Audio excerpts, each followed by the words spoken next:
High বন্ধুরা, তো তোমরা সবাই কেমন আছো? আশা করি তোমরা সবাই অনেক ভালো আছো আর আমরাও অনেক ভালো আছি। তো চলে এসেছি নতুন সন্ধ্যায় নতুন আবার একটা ধামাকাদার ভিডিও নিয়ে গাইস, তোমাদের মনের মতন আজকে একটা ভিডিও নিয়ে গাইস চলে এসেছি। তো যারা যারা এখনো পর্যন্ত চ্যানেলটাকে সাবস্ক্রাইব করনি প্লিজ গাইস সাবস্ক্রাইব করে দাও। যারা সাবস্ক্রাইব করেছো গাইস তাদেরকে অসংখ্য ধন্যবাদ। একদম।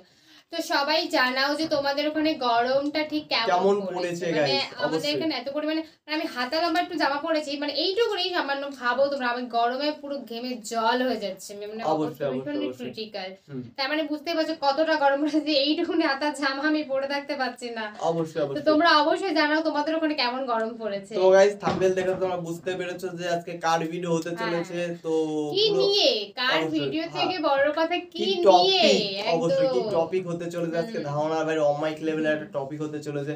তো চলো গাইস বেশি কথা না বলে গাইস আজকে টাইটেলটি আগে দেখে নেওয়া যাক। তো বলছে আবু হানিফার জীবনী। আচ্ছা, আবু হানিফার জীবনী তোমরা সবাই জানো, জীবনী মানে তো কি সবাই জানো।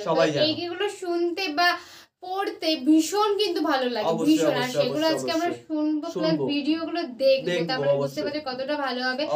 আমরাও আমাদের তো ভালো লাগবে, আশা করি তোমাদেরও খুব ভালো লাগবে। আর আমাদের মেইন ভিডিওগুলো ডেসক্রিপশনে চলে আসবে, চেক আউট করে নাও।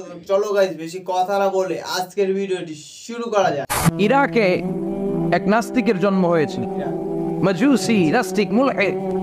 সে বলে বেড়াচ্ছিল আমি স্রষ্টায় বিশ্বাস করি না, কারণ স্রষ্টা দেখা যায় না। ইরাকের লোকেরা বলল আমাদের একজন ইমাম আছে, নাম নু'মান ইবনে সাবিত। কি নাম? নু'মান ইবনে সাবিত, যাকে আমরা ইমাম আল আযম আবু হানিফা বলেছি। সবাই বলল তুমি যে স্রষ্টারে খুঁজে পাও না, আমাদের ইমাম তোমারে স্রষ্টা দেখায়। সুবহানাল্লাহ বলেন। সে বলল ঠিক আছে, তাহলে তোমাদের ইমামরা আসতে বলো। কবে? সামনের জুমাবারে ঠিক ভর দুপুর 2টার দিকে জুমার নামাজের পরে আমিও আসবো, তোমার ইমামও আসবে, ডিবেট হবে। দেখি আমি স্রষ্টার বিপক্ষে আর তোমাদের ইমাম স্রষ্টার পক্ষে, দেখি কে জিতে যায়।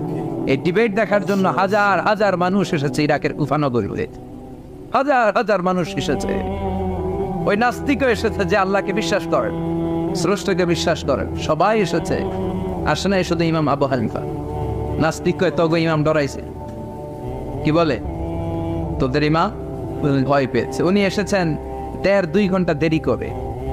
1.5 ঘন্টা দেরি করে যখন উনি আসলেন, নাস্তিক বলে আপনার সাথে কোনো কথা নাই, আপনার তো সময়ের জ্ঞানই নাই, আপনার সাথে কিসের আলাপ? ইমাম আবু হানিফা বললেন ইনদি উযর, আমার ওজর আছে। কি ওজর? তিনি বললেন আমি যখন ঘর থেকে বেরোই আমার বাড়ির সামনে বিশাল এক নদী পড়ে যায়, আর এই নদী পেরোতে আমার নৌকা ব্যবহার করতে হয়। আজকে এসে দেখি নৌকাও নাই, মাঝিও নাই, কিচ্ছু না, কিভাবে পার হবো? হঠাৎ দেখলাম নদীর পাশে বিশাল বড় গাছ, গাছটা হঠাৎ এমনি এমনি 2 টুকরা হয়ে গেল। গাছ থেকে বিশাল কাঠের তক্তা বের হয়ে গেল, তক্তাগুলো অটোমেটিক্যালি জোড়া লেগে নৌকা হয়ে গেল। এই নৌকা মাঝি ছাড়া সা করে আমার সামনে চলে এলো। আমি নৌকায় বিসমিল্লাহ বলে বসে পড়লাম। হঠাৎ নৌকা আমারে টান দিয়ে ওপারে নিয়ে, তারপর আমি আপনার এই ময়দানে ছুটে এসেছি। এই যে গাছ কাটা, তক্তা হওয়া, নৌকা হওয়া, মাটি ছাড়া চলা, এই প্রসেসিং করতে আমার 2 ঘন্টা সময় লেগেছে। I am extremely sorry for that. Asif Ziddar, আমি দুঃখিত। নাস্তিক নেতা বলে তোকে ইমাম গাঞ্জা খাইছে। ঠিক আছে, তোদের ইমাম মজনুন জুন্না আলাই, মাথার তার সিরা নিয়ে যা। ইমাম আবু হানিফা বললেন ময়দানে আমারে গালি দিলেন কেন? পাগল বললেন কেন? তার সিরা বলে ডাকলেন কেন? মজনুন শব্দ ব্যবহার করলেন কেন? মার্জিত ভাষা ব্যবহার করতে শিখেন।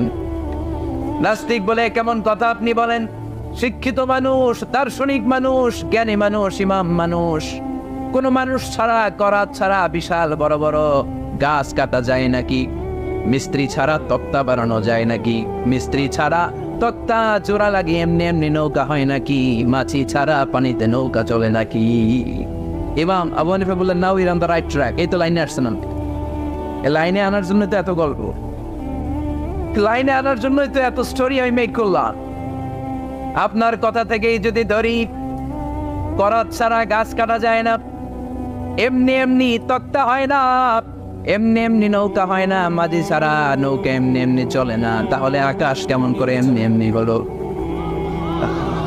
জমিন কেমন করে এমনি এমনি হলো?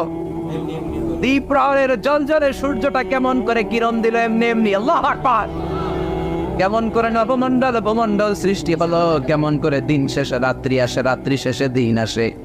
ওইটা যদি এমনি এমনি না হয়, মহাবিশ্বের এই সুন্দর বসুন্ধরার সব কিছু কেমন করে এমনি এমনি হয়। নাস্তিক কয় হায় হায়, আসলে তো আমি একটা লুকা পাঠা, আসলেই তো আমি হাদারাম, এইভাবে তো ভেবে দেখি নাই। আসলে তো এগুলো এমনি এমনি হয় না। Someone is controlling everything in the world. একজন মহা শক্তিধর মহা এমডি আছে, এমডি ম্যানেজিং ডাইরেক্টর, মহা ব্যবস্থাপক, সব ব্যবস্থাপকদের বড় ব্যবস্থাপক। চিৎকার করে বলেন তিনি কে? বিশাল এক ব্যবস্থাপক আছে, তিনি সব কন্ট্রোল করছেন। এতদিন পর্যন্ত আমি বুঝতে পারি নাই, আমারে মাফ করিয়ে দেন আর পড়িয়ে দেন লা ইলাহা ইল্লাল্লাহু মুহাম্মাদুর রাসূলুল্লাহ সাল্লাল্লাহু আলাইহি ওয়াসাল্লাম। সাইয়েদনা ইমাম আবু হানিফার হাতে হাত রেখে শাহাদা বাক্য পাঠ করেছে, সুবহানাল্লাহ পড়ে। ঝিনুকের ভেতর লুকিয়ে থাকে যেমন মদি, ঝিনুকের ভেতর লুকিয়ে থাকে যেমন মদি, কালমা শাহাদাতে আছে আল্লাহর জ্যোতি, কালমা শাহাদাতে আছে আল্লাহর জ্যোতি, সুবহানাল্লাহ। এই জ্যোতি যার হৃদয়ে একবার টাচ করে তার জন্য জান্নাতকে খুলে দেয় কে? এজন্য এই সূরা পড়লে নাস্তিকরা নাস্তিক থাকবে না। নাস্তিকদের জন্য এখানে আল্লাহ মেডিসিন দিয়েছেন, কিছু ডোজ দিয়েছেন, আলহামদুলিল্লাহ পড়েন। এই সূরা থেকে আমরা কিছু সময় কথা শুনতে রাজি আছেন তো? সূরার নাম চিল্লায় বলেন কি না? মুলক। মুলক মানে কি? মুলক মানে রাজত্ব, মুলক মানে ক্ষমতা, মুলক মানে পাওয়ার, মুলক মানে কিংডম, মুলক মানে সভরেনিটি। সুবহানাল্লাহ পড়েন। রব্বুল আলামিন বলেন তাবারাকাল্লাযী বিয়াদিহিল মুলকু ওয়া হুয়া আলা কুল্লি শাইইন কাদির। সুবহান সেই সত্তা যার হাতে ক্ষমতা আর তিনি সব বিষয়ে ক্ষমতাশীল। সুবহান তাবারাকাল্লাযী বিয়াদিহিল মুলক, মহামহিম সে সত্তা, সুবহান সে সত্তা, বিয়াদিহিল মুলকু যার হাতে ক্ষমতা। ক্ষমতা কার হাতে? আল্লাহ। চিৎকার করে বলতে হবে কার হাতে? আল্লাহ। নাকি আমাদের হাতে, না সরকারের হাতে, পুলিশের হাতে, র্যাবের হাতে, মাশরাফির হাতে, হিরো আলমের হাতে? ক্ষমতা কার হাতে? ক্ষমতা শুধুমাত্র একজনের হাতে। চিল্লায় বলেন তিনি কে? আল্লাহ। আল্লাহর হাতে ক্ষমতা, আর তিনি হচ্ছেন সকল ক্ষমতার উৎস, সেন্টার অফ অল পাওয়ার্স। সব ক্ষমতার উৎস কে? নাকি জনগণ? আমরা কিন্তু এটাই শিখি, দেশে আমাদেরকে রাষ্ট্রীয়ভাবে শিখানো হয় এটা রাষ্ট্রীয় কুপুরি। সকল ক্ষমতার উৎস জনগণ নয়, সকল ক্ষমতার উৎস কে? উনি ক্ষমতার উৎস, তিনি ক্ষমতাশীল, মহা ক্ষমতাধর, তার ক্ষমতার সাথে কারো তুলনা হয় না। আমাদের কি ক্ষমতা আছে? কথা বলে। বল্লা পোকা কেমন খাইছেন? হ্যাঁ, মৌমাছি কামড়াইছে, মৌমাছি কামড়াইলে চিল্লাচিল্লি শুরু করে, তো কি ক্ষমতা আছে আপনার? বল্লা কামড় মেয়েরা দেয় ধরে, ওটা ধরে তো মারবো, এটাও পারি। কুত্তায় কামড়াইলে আমরা কুত্তারে কামড়াইতেও পারি না। কথা বলেন। আমরা নাকি ক্ষমতার মালিক। পিছন থেকে কেউ যদি বলে হুজুর শাহ, মজা করে বলছি এতই ভাই বেশ, আসলে যদি করে আসতো শব্দ, স্লোগান দেওয়ার বেলায় লিল্লাহে তাকবীর আল্লাহু আকবার, আমার ভাই তোমার ভাই, কাপায় ফেলা মনামায় ফেলাও। কথা বলেন। আর যদি পেছন থেকে কেউ আওয়াজ করে বলে শাহ, দৌড়। আপনারা কি দৌড় দিবেন? আমরা দিতে দৌড় দিন। কথা কর।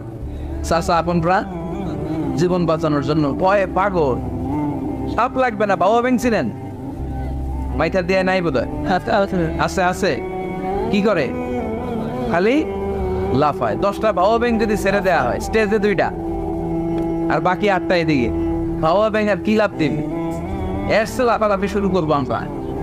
কথা বলে। আর আমরা দাবি করি আমরা ক্ষমতার উৎস। কোনো ক্ষমতা নাই। একবার ডায়রিয়া হলে 3বার টয়লেটে গেলে আর চেহারার দিকে তাকানো যায় না। কারে মাফ করে দেয়?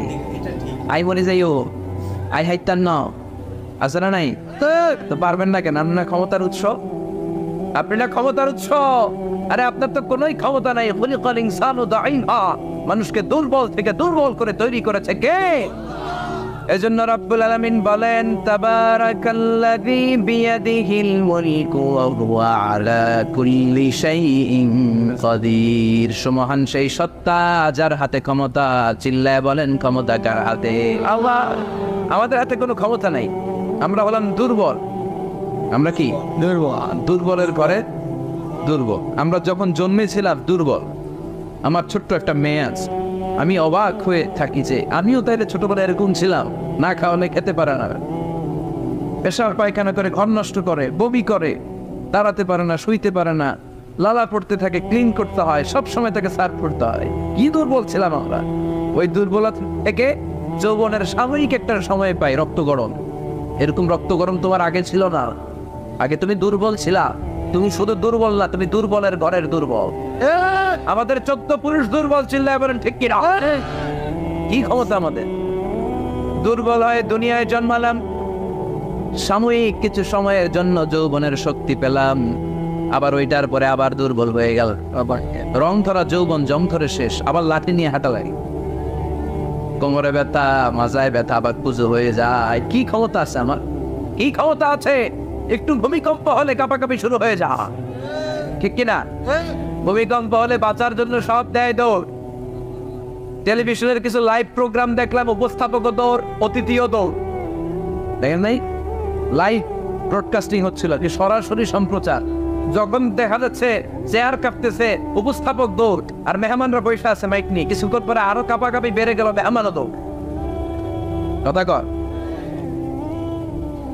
20 তলা 30 তলা দামি দামি বিল্ডিং গুলোর ফ্ল্যাটের ভেতরে যারা থাকে, তুফান শুরু হলে দেয় দৌড়। কথা কন। ভাড়াটিয়ারা দৌড়ায়, বাড়িওয়ালারা দৌড়ায় না। নিজের বাড়ি তো দৌড় দেয় না, নাকি ভূমিকম্প হইলে ভাড়াটিয়াও দৌড়, বাড়িওয়ালাও দৌড়, সবাই। পুলিশের প্রধানও দৌড় দেয়, বাস্তবে তো। র্যাবের প্রধানও দৌড় দেয়, প্রেসিডেন্টও দৌড় দেয়, শুধু প্রধানমন্ত্রী দৌড় দেয় না। দেয়, আমি কই নাই, কিন্তু আপনারা কইছেন। দোষ আপনাদের, আমার কোনো দোষ নাই। আমি প্রধানমন্ত্রীর কিছু বলি নাই। চাচা আপন প্রাণ বাঁচা। রাতে ভূমিকম্প হলে দৌড় দিতে হয়, চিল্লায় বলেন ঠিক কিনা? 2004 সালে বরিশালে প্রথমে গেলাম বাসে, ফিরে আসতেছি লঞ্চে। নদীর মাঝখানে তুফান, জাহাজ ডুবে যাবে। ওই দিন চিনলাম আল্লাহ কারে কয়। আল্লাহ কেসকো কাতে হে। ওই দিন লঞ্চের শুধু মুসলমানেরাই আল্লাহরে ডাকে নাই, হিন্দুরাও জিকির করছে কার? ওই দিন সবার মুখে একটা জিকির ছিল, লা ইলাহা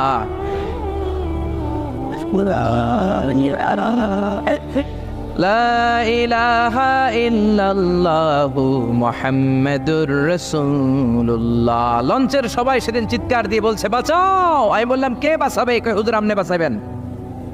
তো তাইলে আমারে বাঁচাইবো কে? কই হুজুর আপনারে বাঁচাইবো আল্লাহ। আসলে বিপদে পড়লে বোঝা যায় আমাদের কোনো ক্ষমতা নাই, ক্ষমতার মালিক হচ্ছেন একজন, তিনি কে? এজন্য রব্বুল আলামিন বলেন, কুলিল্লাহুম্মা মালিকাল মুলকি তুতিল মুলকা মান তাশাউ ওয়া তানজিউল মুলকা মিম্মান তাশা ওয়া তুইজ্জু মান তাশাউ ওয়া তুযিল্লু মান তাশাউ বিয়াদিকাল খায়র ইন্নাকা আলা কুল্লি শাইইন কাদির। ও আল্লাহ, আপনি ক্ষমতার মালিক। ক্ষমতার মালিক কে? আপনি যারে চান ক্ষমতার চেয়ারে বসান, আবার যারে চান ক্ষমতা থেকে নামিয়ে দেন। ফেরাউনকে মিশরের মসনদে বসালো কে? আবার সাগরের পানিতে সুবানি খাওয়াইলো কে? নমরুদকে ইরাকের চেয়ারে বসালো কে? আবার মশার কামড় দিয়ে শেষ করে দিল কে? ডোনাল্ড ট্রাম্পকে আমেরিকার ক্ষমতার চেয়ারের মধ্যে বসালো কে? ডোনাল্ড ট্রাম্প যদি বান্দ্রামি করে, ওইটারও লাথি মাইরা নামায়া দিতে পারে কে? এজন্য আল্লাহ বললেন, তাবারাকাল্লাযী বিয়াদিহিল মুলকু ওয়া হুয়া আলা কুল্লি শাইইন কাদির। সুমহান সেই সত্তা যার হাতে ক্ষমতা। সব ক্ষমতা কার হাতে? জোরে বলেন না, কার হাতে? এই পৃথিবীতে অনেক দেশের প্রধানমন্ত্রী কিংবা প্রেসিডেন্ট ক্ষমতার চেয়ারে 5 বছরের মেয়াদে বসে, জানেন? জানেন না? না, কোন দেশে 5 বছরের মেয়াদে, কোন দেশে 10 বছরের মেয়াদে। তো আমার আল্লাহ ক্ষমতার চেয়ারে বসছে কয় বছরের মেয়াদে? কথা বলেন। 20 বছর, 50 বছর, 100, 200, এর চেয়ে বেশি? উনার ক্ষমতার নির্দিষ্ট মেয়াদ নাই, উনার আজীবন মেয়াদ। সুবহানাল্লাহ কইবেন না? ওয়াল আউয়ালু ওয়াল আখিরু ওয়াল যাহিরু ওয়াল বাতিন ওয়া হুয়া বিকুল্লি শাইইন আলিম। আল্লাহ বললেন আমি প্রথম, আমি শেষ, আমি প্রকাশ্য, আমি গোপন।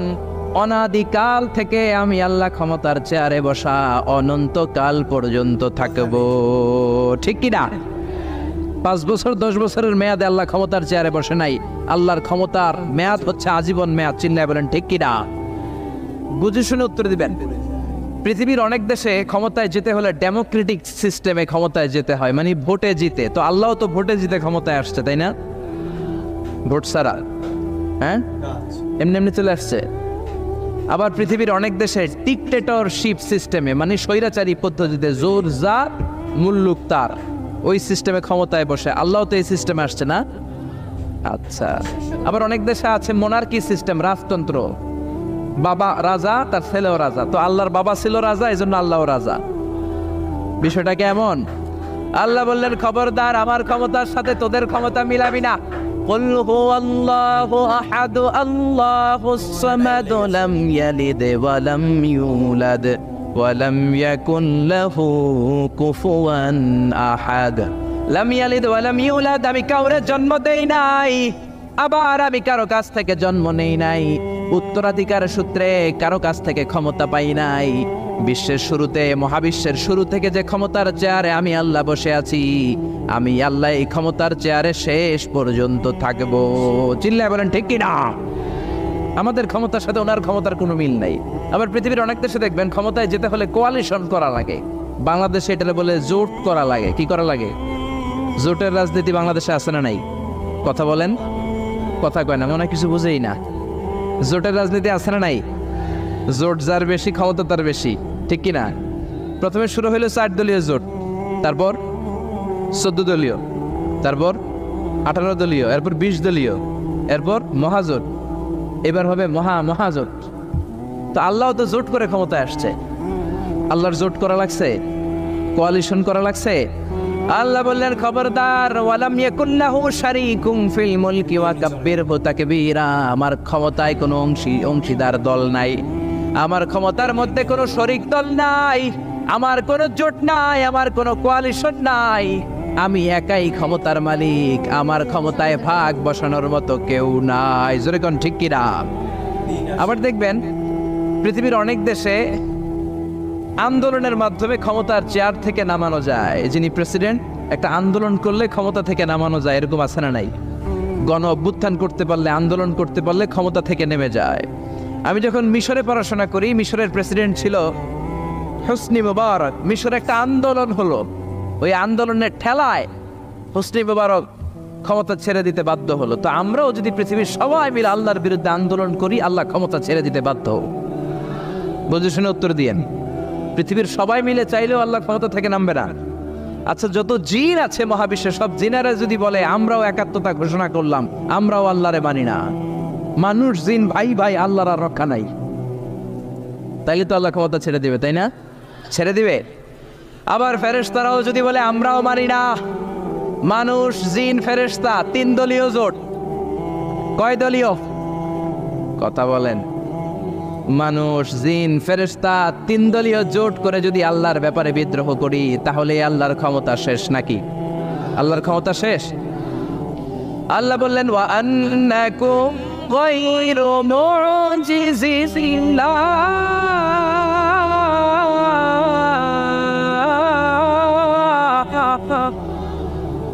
খবরদার, গোটা বিশ্বের সবাই মিলে যদি আমি আল্লাহরে পরাস্ত করতে চাও, গোটা বিশ্বের সবাই মিলে যদি আমি আল্লাহর ব্যাপারে বিদ্রোহ করো, আমি আল্লাহর বিরুদ্ধে যদি আন্দোলন সবাই মিলে তোমরা করো, আমার ক্ষমতার 1 আনাও তোরা কমাতে পারবি না। সুবহানাল্লাহ। তার মানে আমাদের ক্ষমতার সাথে আল্লাহর ক্ষমতার কোনো মিল নাই। চিল্লায় বলেন ঠিক কিনা? আবার বুঝে শুনে উত্তর দেন। অনেক দেশে দেখবেন রাজার বয়স এত হয়েছে, বয়সের ভারে নুজ্জ হয়ে 70-80-তে পৌঁছে গেছে, কয় আই আর হাইতান্ন, আমি অবসরে যাব, সেলফ রিটায়ারমেন্ট, স্বেচ্ছায় অবসরে যাব। এরকম হয় না? অনেক রাজা, সুলতান, প্রেসিডেন্ট স্বেচ্ছায় অবসরে চলে যায়। তো আল্লাহরও তো অনেক বয়স হয়েছে, এখন আল্লাহর অবসরে যাওয়ার সময় এসেছে।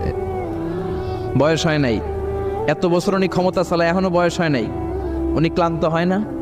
উনার ঘুমে ধরে না? আল্লাহ বললেন খবরদার, লা তাখুযুহু সিনাতু ওয়ালা নাওম, আমার ঘুম নাই, আমার কোনো নিদ্রা নাই, আমার কোনো তন্দ্রা নাই, আমার কোনো ঝিমুনি নাই। ওয়ালা ইয়াউদুহু হিফযুহুমা ওয়া হুয়াল আলিয়ুল আযীম। এই পুরো মহাবিশ্বটা পরিচালনা করতে যে আমি আল্লাহ ক্লান্ত হই না, আমি আল্লাহর তন্দ্রা আসে না, আমি আল্লাহর ঝিমুনি আসে না, আমি আল্লাহর ঘুম আসে না, আমি আল্লাহ একাই মহাবিশ্বের সব ক্ষমতার মালিক, ঠিক কি না? এজন্য আল্লাহ বললেন তাবারাকাল্লাযী বিয়াদিহিল মুলকু ওয়া হুয়া আলা কুল্লি শাইইন কাদির। সুমহান সেই সত্তা যার হাতে ক্ষমতা। ক্ষমতা কার হাতে? সবাই বলেন না, ক্ষমতা কার হাতে? নাকি আপনাদের হাতে? আর কোনোদিন বলবেন জনগণ সকল ক্ষমতার উৎস? আর কোনোদিন বলবেন সকল ক্ষমতার উৎস হচ্ছে একজন, তিনি কে? আওয়াজ করে বলতে হবে, তিনি কে? আমরা বললাম আল্লাহ, বুঝলাম আপনি ক্ষমতা। তো বন্ধুরা, আমাদের ভিডিওটি তোমাদের কেমন লাগলো গাইস অবশ্যই তোমরা কমেন্টে জানিয়ে দিও। অনেকটা কিন্তু এই ভিডিওর অনেকটা বেশিরভাগ অংশ কিন্তু আল্লাহকে নিয়ে, মানে আমাদের হাতে সত্যিই কোনো কিছু নেই। এই যে আজকে আমরা কথা বলছি তোমাদের সাথে, আজকে এখানে যেটাই করছি না কেন সবটা কিন্তু ওনার নির্দেশ। উনি আমাদেরকে যা নির্দেশ করছে আমরা কিন্তু সেভাবেই কাজ করছি। মানে আমাদের হাতে টোটালি কিছু নেই, না আমাদের হাতে আছে না সরকারের হাতে আছে, টোটালি কি কারো হাতে কিছু নেই। তো সবকিছুই উপরওয়ালার হাতে।